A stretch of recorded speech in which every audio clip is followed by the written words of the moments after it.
So, hello, everyone. Thank you so much for tuning in. Welcome to my very thoughtful world. Listen, you guys know I work extra hard every week to bring you guys amazing women who are doing positive things for the community and in their life, living their dreams. Because my goal as a mindset coach is to get you in that space where you're willing to come out of your own shell, get uncomfortable, and live your goals and dreams too. So, tonight I'm excited to bring you guys Taj. Taj, please let everyone know who you are and what you do. Hi, everybody. My name is Tajhia, but I go by Taj affectionately. I am the owner of Golden Child Development Center, also Better Event Services, and the founder of Soul of Empire, which focuses on outreach services and resources to the youth and their families. Wow. So you're doing a lot. So how did you start all these businesses? Um, so starting with Soul of Empire, that had started everything for me. I was working in childcare with my mother, and when I was working in childcare with my mother, I saw the need that there was a lot of families that couldn't afford to allow their children to participate in all activities. So I used that to decide how I can give back to the community and how children could experience things and activities, extracurricular activities, and field trips with us without having to worry about the things that their parents couldn't afford. And letting them know, like, if you get good grades, some kids get allowance or they get extra money for doing that, but some families can't afford it. So you'll have a straight A kid that suffers um, because of their financial circumstances, and then they're unable to go on field trips or to participate in things, but it doesn't mean that they're a bad child or a student. They sometimes they don't know that connection. So I use that to kind of give back to the community, give back to the kids that were going to the center. I would sponsor them. If they were on AB honor roll, I would take them on a shopping spree, just to let them pick two things that they might want. Sneakers. I mean, not much of a shopping spree, but for them, it was a shopping spree. You get to pick what you want and not get what your parents give you. Oh wow, that's pretty awesome. So do you do fundraising to get the funding or is this coming out of your pocket? Initially, starting out, most of the funding was coming out of my pocket. And when people started to see the things that I was doing, they would naturally give. For instance, like we do back to school drives, and people in Walmart will see me with like two shopping carts full of school supplies. And I'm like, oh my gosh, who is this for? Are you a teacher? I was like, no, we just do backpack tries. And then they're like, well, here, let me give you something. Oh, So people just see the work that I'm doing and donate or contribute. that's pretty awesome. Do you have a nonprofit or is it have are you established as a nonprofit where you Yes, can so it is a 501c3. I started back in 2015, but the 501c3 status, I didn't get all of that together until I met the right person who gave me some connections, and they were able to do the paperwork for me so that I could reach out to other people. So on Giving Tuesday, I believe it is, after Thanksgiving, I set up on Facebook and I had random accounts donating to the organizations, which allowed me to fund some of those things. That's pretty awesome. I know a lot of women like I hear people say, "Oh, I want to start a nonprofit or get my 501c3." Can you talk a little bit about that process so that anyone who's listening can know that what they can either look forward to or what they're going to face with trying to get that 501c3? So with the nonprofit,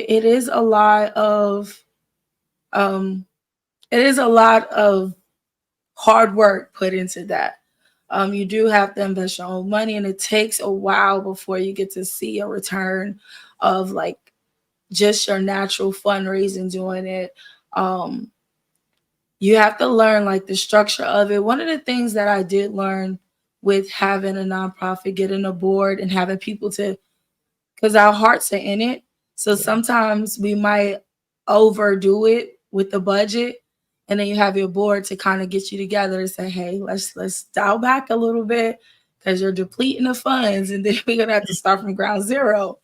That is one of the things. And another thing is that you may be the founder, but with the nonprofit, you're not the owner. So Mhm. once you get the 501c3, um, it belongs to the people and not to you.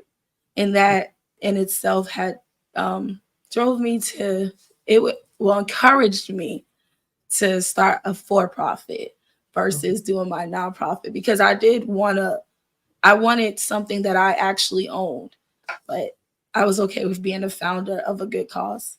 Yeah, that's pretty cool. So tell us about your for-profit business. So the for profit, I used to work with a videographer, and we traveled the world doing like videos, commercials, shoots for artists. And I started Better Event Services because I was doing a lot of the administrative work, paperwork, and reaching out to lawyers and talking to them about how a contract should look when you're buying a beat. Wow. Flyers, even doing flyers for people, doing album covers, doing photo shoots. I was the behind the scenes girl and I was the Jane of all trades. So it was Mhm. like, girl, you got to figure something out so you can organize all of this. So I started that so that I could provide the services for people that want help and they're trying to grow. But instead of me not knowing my worth and like, hey, how much should I charge for this and how much should I charge for that, I figured out like organizing everything and knowing the time it took for me to do certain things. At the time, I might have been making $16 or $17 an hour. So, however long it took for me to do something, that's how I came up with some of my pricing. But of course, you're creating your own establishment to grow. So, you give yourself a raise and you say, Yeah. okay, I want $20 an hour instead of the 17 because I need to make it all worth it. So I started that part of it. I was doing a lot of the administrative work in my mother's daycare center, and I wanted to become my own person because my Mhm. mom is like, she's like everything. So she's taught me everything. She's guided me through everything. I've been working in childcare up under her wing for a very long time. So at first I separated as an individual so I could structure my own schedule and get people in place for her. Um, then I realized I still love the kids and miss the kids. So then when her daycare started getting too big and expanded, then um, I opened my own daycare center, which is Golden Child Development Center. Wow. Wow. So what do you say to the woman who says, how do you do all of this, Taj? Because like this sounds like you have a lot. How do you get it all done? So I prioritize which one is the one that's my main focus, my bread and butter. Like that's the one that I use to help me do the other work. So focusing on Golden Child Development Center is my world right now, and keeping that together, 24-hour daycare center, keeping that together is a lot. So making sure that's running and fixing everything. So finding the time to balance. I know what I want to do, but I know what I need to do. But Mhm. also, like the Better Event Services, it feeds my creative side. So I have to make time for it because that's part of my self care. Like I Mhm. have to do something creative. Yes, childcare can be creative, but when you do it for over 10 years, it becomes routine. Yeah. So stepping out of that once in a while, and then the creative field, as all creatives know, you can meet any type of creative and a newfound creative, and that helps me feel like it makes me feel better to be able to contribute and help somebody's dream and vision become a visual. I love that. I love that. And I love what you're saying because I understand I'm a creative and I understand the importance of kind of feeling what we call your joy cup. So in coaching and mindset coaching, we talk a lot about the importance of joy. And a lot of times people are burnt out because they're so busy running the business or being in the business, they're not tapping into that part of themselves that gets joy. And so it sounds like to me you're able to do all of these businesses because one absolutely fills your joy cup. So is it fair to say there are times when that doesn't feel like work? Yes, it is times, especially during the holidays, like at the daycare during, for instance, Valentine's Day to be culturally appropriate. We call it Friendship Day, and Oh, that's about just spreading love and being kind to each other. Those are one of the fun things that we do, having theme weeks and having spirit week. That's always fun. And then when kids just think you're awesome and just think you're the bomb.com, that fills my joy all the time. Yeah. Running up to me after not seeing me all day, or if I take a few days off and I come in and it's like they've missed me, even over the weekend. Every morning I'm getting great hugs. So that fills my joy. Mhm. Um, and then, like I said, with the other business, Better Event Services, that helps me feel my joy as well, because I like to give back to people and help people feel a little bit closer to their dream, because it's easy to become discouraged, Yeah. especially when you feel like you've given it your all. And then Yeah. with the nonprofit, it's helping people maintain their hope, giving them the hope that people are out there, they hear you, they see you, they know what you need. They might not come right away, Yeah. and they might not come with everything you need, but they give you just what you need to get you a little bit further. Yeah. So what would you tell that entrepreneur or the lady who's thinking about starting a business and she's feeling like you just said, having that moment of discouragement? How does she get out of it? How does she keep going? The way I keep going, I take time to like reflect. And then when I reflect on my positive, I try to do positive thinking. Mhm. Um, it's not easy all the time. And it can be discouraging whenever your circumstances aren't looking like what you envision. So I try to reflect on what are the things I have accomplished. That's Whether it's remembering to do a full tank of gas in my car, remembering to cut the lights off and do laundry. I saved a little money on my bill and cut my lights off, y'all. You yeah. know, being able to do things like that. Um, as an entrepreneur, I would do that. And then also writing. I Mm. didn't realize how important writing was. And I do get coaching. Find some like minded people. Whatever your goal is, you need like minded people. I agree. Um, I have coaches in the childcare industry, and they'll tell me if it's not written, it's not real. So you Mhm. go back and you write those things down and you see what it is that you want. What do you want to do? I want to get to bed by this time. Set your smaller goals, and then eventually you'll see that you're on top of that goal. Then go on to the next goal, because sometimes you could just be discouraged because you didn't get enough sleep the night before. You had insomnia, you didn't work out. Mm. Whatever that was for you, that thing that's slowing you down, focus on the positive side of it is what I would say, being with like-minded people. Um, and I seek the therapist, because sometimes venting to my bestest friends is not the best solution. I Um, know. and even though they love me, they don't understand all of that inside of me. And sometimes talking to a therapist or a life coach, they're going to talk to you about it so that you can kind of hear it yourself and kind of organize your thoughts yourself. Because sometimes our minds are all over the place and we're not focusing on one thing at a time. Yeah. I'm so glad you said that and that you shared that because so many people think, well, I don't need a coach because I have a friend, or I don't need a therapist because I share all these things with my friend or my circle. And people don't understand that there's a difference between venting to a professional and venting to your friends. I always think about how, and I watch it sometime when I'm in groups with women, I'll notice how when a woman shares vulnerable, she's pouring out her heart, and as a coach, I'm thinking, oh my God, we got to create a safe space for her, right?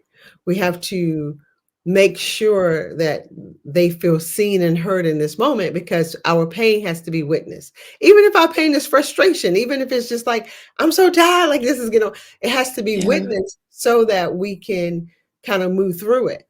But what I see happening in friendship groups is once you drop your story, of your pain, your disappointment, then another person shows up and they're like, well, girl, this happened to me. And I'm like, you just kidnapped their moment. You just stole their Yeah. opportunity for healing. And I think that's what coaches and therapists will do. They create these spaces for you, for your pain to be witnessed, where I'm not, you tell me your story and I tell you my story. And it's just like, what just happened? Like, I thought this was about me. And we need Right. things to be about me. So I'm really happy to hear that you have coaches and therapists in your circle to help you through those challenging times. What is one of the greatest lessons you've learned from your coach or your therapist? Um, the greatest lesson, I would say, it's the hardest thing for everybody. I feel like it's accountability. Mm, Knowing whenever you are the one damaging stuff, and sometimes you have this logic and it makes sense until you know that the person's like listening from a genuine place, and they're like, well, maybe you should reevaluate how you approach situations. Because sometimes we'll self-sabotage things just because of the lack of accountability, and then it just will destroy it, where we could have put it together faster if we would have taken accountability. So when I feel like my finances is just all tore up, I remember I bought 7 pair of shoes in 1 month, and it's just like, oh, do that. So it's like I could have kept the water running for a little bit longer if I would have just not bought those shoes. yeah. So Yeah, that's so good. And you're right, it is the accountability because even for me, I have a coach. And the demand, not, well, I won't say the demands, but the expectations of if I share, like you said, whatever, what's not written is not real. When I share my goals, what it is I'm planning to accomplish, I have someone I have to come back to by the end of the week to say whether I did it or not. And it honestly feels um disingenuous to who I am to have to say, oh, I didn't get it done, you know. yeah, And we can say, oh, I got so busy, I didn't get it done. But we all know the things we want to make time for, we can. yeah.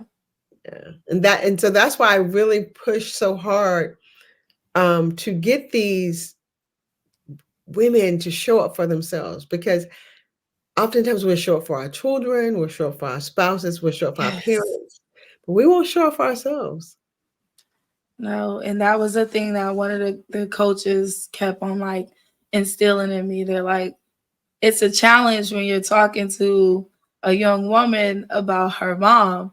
And it's like a sticky situation. Like, how do you tell this girl to stop pouring so much into her mom and pour into herself without crossing that line?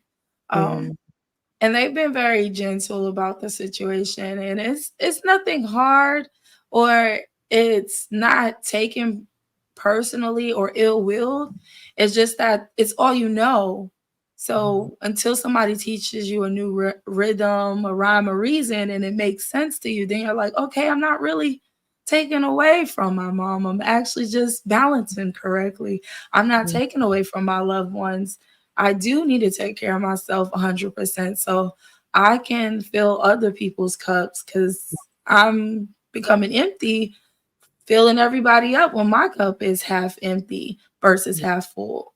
So, Yeah, that's really good. And I think a lot of times what's happening is when we are pouring out so much of ourselves to others, there's a part of us who thinks, one, I have to do it.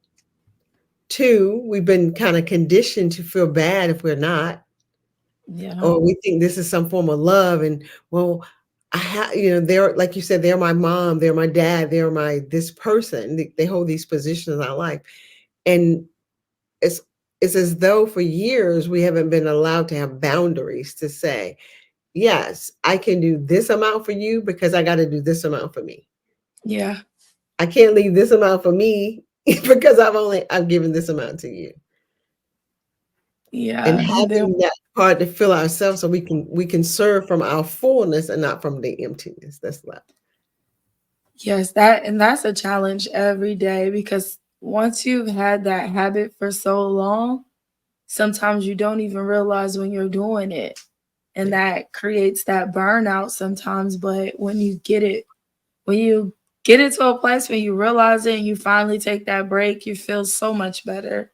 Yeah. Um, Feeling like you've you've given so much to everybody else, and then when it's time for you to be like, all right, let me try to do this, and you have just as much to give back to yourself, but this much time, you'll fix it. You'll Yeah, say, okay, I could do a little bit better. And when you celebrate the small wins, that part. that's when you make sure yourself is getting that time and that, like, hey, I got this done. Because even when you pour into other people, you're not in control of the results. But when you pour into yourself, you're more so in control of the results. Yes. I love that you, lady, you are hitting it. You're letting these women know so many good things. And I hope you guys are getting that. One, like she said, celebrate your wins. Oftentimes we'll do something great and then we'll be like, well, now I got to do this next. Like we'll move past it. I was Yeah. listening to a clip tonight of Lecrae, the gospel artist, and he was saying how he remember wanting to have this big dream of standing on the stage and selling out a concert, but then the emptiness he felt the very next day. Oh, Because we can wow. chase a dream or something so long that when the moment comes, because we've been chasing, we miss it. Yeah. And so taking that moment, like you said, just to celebrate the win, it'll shift everything. It will. And what you saying, that reminds me one of my quotes I try to, go by, which is enjoy the journey, Mm. and stop chasing the destination. Because once you get there, it's kind of like those people that have been working for 30 years and like, I can't wait to retire. Then they retire and then they go back and get another job because retirement is not all that it seems to be. So it's Yeah. like, you don't want to let yourself down. Like, enjoy that journey. Remember those milestones. That way, somewhere down the line, you can share your trials and tribulations with other people and also share your triumphs. Yeah, that's good. I remember at one point in my career, in my business, I was chasing so hard. It was like the Holy Spirit said, what does the destination look like for you? How are you going to know when you've gotten there? Because you're chasing something. So, what is going to signify that you're there? And I was like, That's a real one there. that's real, right? I was like, That's a real one. oh. Yeah, And I you had to just really chasing it ponder. in the And I'm like, dark. there is no there. I'm here now. Yeah. There is no there. I'm doing like it's like you said, enjoy the journey. This is it. Yeah. And so if we have to get that. And I have to remind myself that all the time. Girl, where are you trying to go? Where are you trying to get to? You're here. I'm like, oh, you know? Right. So yeah. Yeah. I think a lot of times in business, particularly in the social media era, everybody's talking about six figures, seven figures, and all this. And so we begin to chase these numbers. But I always like to say, if I'm honest, when I was in corporate, I didn't make six figures. So if I get to earn what I earned there or more, doing what I love, I'm winning. Yeah. I'm winning. Like I remember I was talking to a client and she was talking about her starting her business.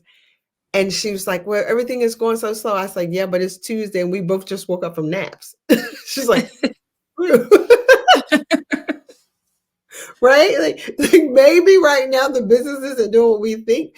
But if I was at work, if I was on someone's job, I couldn't have taken a nap at 2 o'clock in the afternoon. Exactly. Those midday naps are awesome.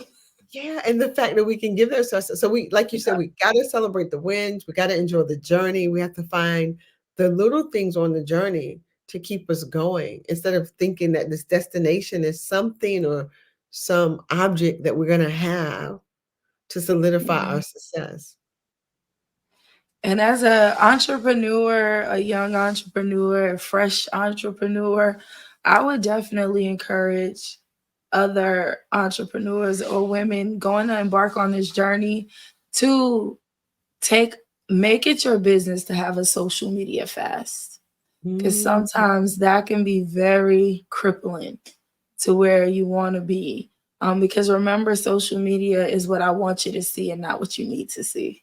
that's so good. So, Have you done that, or do you schedule those in on a regular basis? sometimes I do. And then I also detox my social media, meaning the things that people are posting that's not feeling for me or motivational, I will unfollow the account, delete. Because sometimes we have people for ages up there. Yeah. And recently my account was deleted or blocked because I was a victim of being hacked. And Oh, it actually, I had to look at the positive side of it. I was like, I've had it since high school. Oh my God. But I was like, well, I'm starting over. So it's a new me. It's refreshing. I mean, except for what people think it's just a scam account and they won't add me. I'm like, are you going to add me? So it was refreshing to be able to start over.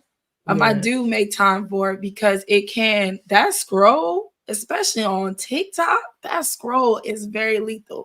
yeah, It's so entertaining, but at times it's just like, I'm not being productive right now. right. So And I am totally guilty of that. And that is something that I have had to work on where, and particularly when for me, I see social media as a driving force for the business. It's where yeah. I kind of find my clients. So it becomes a very difficult thing to set the phone down and not pick it up. But you're right. I often think about how I know I'm old enough to know a time when I didn't have social media. Yeah. And for you guys who are younger who don't even know how to like that transition of just, I find it harder to read now. Yeah, To I stay actually focused do on not it. read too often. I just use social media unless it's homework or something for the business or I have to fix something or implement a new rule. That's like the only time I read if it's an email or something, but not actually sitting down and reading. Yeah. Yeah. And that's so crazy because I was going to ask you, I always ask my guests, what book have you read or what are you reading now that has helped you in your business? Do you audio books or? I haven't even got into audiobooks. A lot of people suggested they'll suggest books to me. And they're like, you need to read this book, and I'm thinking about the time. Where am I finding the time to read this book? Yeah. And what like how do I even focus on an audiobook? Now I'm like when I get in the car, it's no music sometimes because I have enough in my brain that I'm just like I like the joy of just silence and just driving. That's good. Um, so like books, I haven't I haven't found one. Do you have one you would recommend? So like I have two, so many. So one of my favorite books about money that is so not what you think it is called The Illusion of Money. Oh wow. It's I always forget the guy's name, Kyle something. But it I got have the audio because I'm a slow reader Okay. and I learn from what I hear. So Mhm. audiobooks work really well for me. This book is a game changer when it comes to wanting to like earn money and the relationship you have with money, how you think about it. Because Yeah. he talks about that money is the illusion. It's really your ability to feel and believe that you're worthy of it before you even get it. So he talks about like one of the instances he gave was he's like, if you already knew you was worth, for instance, like $10,000, knowing that will attract the money. Yeah. So you can't kind of like you can't charge what you don't believe you're worth. But then Yeah. he talks about how you're already worthy of it just for simply being you, just simply being here. And knowing how to shift the mindset where it's not the money isn't the value, you're the value. Because Yeah. it's just such an amazing book. So I strongly encourage you like to start there, even if it's allowing yourself that first maybe you don't know how long your commute is, but that first 10 minutes on the commute, just listen to him. Um, okay, and he's a comedian, Oh yeah, I love that then. so he's funny. So he makes it funny. But that's one of my favorites. And then the little book of Big Lies by Tina Laffert, the lady who played what's the name of that movie? Queen Sugar, that show. Did you ever I've watch heard that? of it. Okay. She plays Aunt Vi. Her little book, it talks about the things we grew up like believing about ourselves and about the world. And she calls it the big lie. So we have these limited thoughts and beliefs about ourselves in the world that they're just lies. And when we start recognizing that we can shift the way we think about it or change our perspective, we can change everything. Um, Yep. so those are my two favorites right now. I'm currently reading another book, but it's a bit of a challenge to read. Like even audio listening to, I was like, oh my God, this book is so deep. I need to read it as she's telling it to me. Yeah, that's like this challenge that I am on, but I haven't got to the book part. I decided to like take it step by step. It's called 75 Hard, and part of it is reading 10 pages a day. Nice. So I was like, well, I'm in school. I have no choice but to read these pages Yeah. if I want to get good grades. Mhm. Um, but when I finally like can actually dive into the whole challenge, because once you mess up on day one, you have to start all over. Oh You can't wow. like make up the day. So it's just like training myself to get ready to do it nonstop, like Yeah. all in. So I think I'll try one of those books for that. Well, sounds good. Well, I want to thank you for coming on. Is there anything you want to share with the guests before we get off? Um, Not really. I think I've given them everything that I've got right now. I They love can it. follow me on social media at Yeah. Tajhia Walser, and that is on IG. And then my name is Tajhia on Facebook. That's Tajhia, and you'll see pretty face like me there. Well, I want to thank you, Pretty Face, for coming on and hanging out with us today. This has meant the world to me. And ladies, listen, if you are looking for a getaway, join me on March 1st through the 3rd at Lake Gaston here in North Carolina for a women's retreat designed especially for female entrepreneurs. You can go to my website, verythoughtfullife.com, to learn more. Thank you again for coming on and have a wonderful, wonderful evening. Thank you. Thank you for having me. You're welcome.